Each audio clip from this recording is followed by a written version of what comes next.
Hello നമസ്കാരം. ഇന്ന് നമുക്ക് സദ്യക്കൊക്കെ വിളമ്പുന്ന നാരങ്ങാക്കറിയുടെ ഒരു റെസിപ്പി നോക്കാം. അതിനായി ഒരു 300 ഗ്രാം തൂക്കമുള്ള ഒരു കറി നാരങ്ങ എടുത്തിട്ടുണ്ട്. ഇനി ഇതൊന്ന് ചെറിയ കഷ്ണങ്ങളായി നുറുക്കിയെടുക്കാം. ഇതുപോലെ ചെറിയ കഷ്ണങ്ങളായി നുറുക്കിയെടുത്തതിന് ശേഷം ഇതിലേക്ക് 1.5 ടേബിൾ സ്പൂൺ ഉപ്പും 1 ടീസ്പൂൺ മഞ്ഞൾപ്പൊടിയും 2 ടേബിൾ സ്പൂൺ മുളക് പൊടിയും ചേർത്ത് നന്നായി മിക്സ് ചെയ്ത് ഒരു 5-6 മണിക്കൂർ നേരം മാറ്റിവെക്കാം.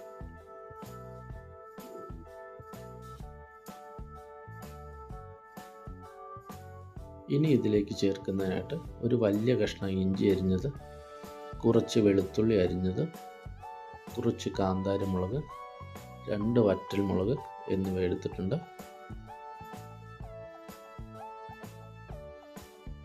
ഒരു ചെറിയ കഷ്ണം ശർക്കര, 1 ടീസ്പൂൺ കടുക്, 1.5 ടീസ്പൂൺ കായപ്പൊടി എന്നിവ കൂടി എടുത്തു വയ്ക്കാം.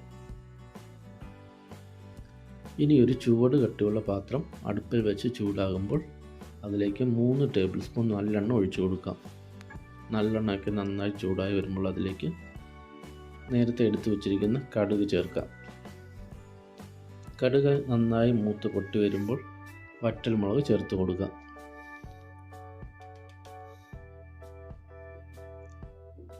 കൂടെ നേരത്തെ അരിഞ്ഞു വെച്ചിട്ടുള്ള വെളുത്തുള്ളിയും ഇഞ്ചിയും കാന്താരി മുളകും കൂടെ ചേർത്ത് നന്നായി വഴറ്റുക.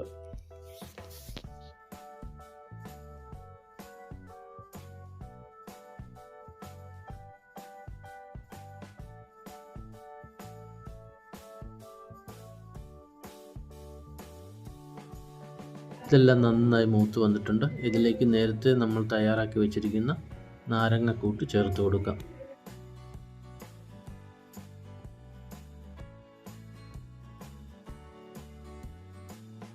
ഇനി ഇതിലേക്ക് 1/2 ടീസ്പൂൺ ഉലുവാപ്പൊടിയും നേരത്തെ എടുത്തു വെച്ചിട്ടുള്ള കായപ്പൊടി കൂടി ചേർത്ത് കൊടുക്കാം.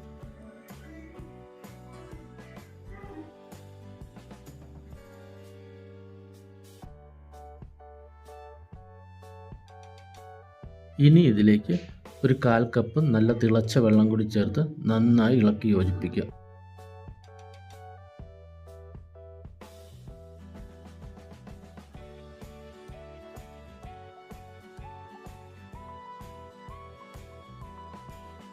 ഈ സമയം നേരത്തെ എടുത്തു വെച്ചിട്ടുള്ള ശർക്കര കൂടി ചേർത്ത് കൊടുക്കണം കേട്ടോ.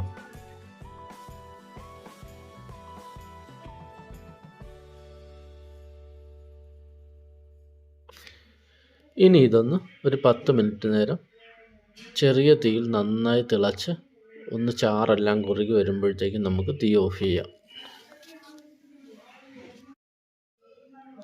അങ്ങനെ നമ്മുടെ നാരങ്ങക്കറി തയ്യാറായിട്ടുണ്ട്.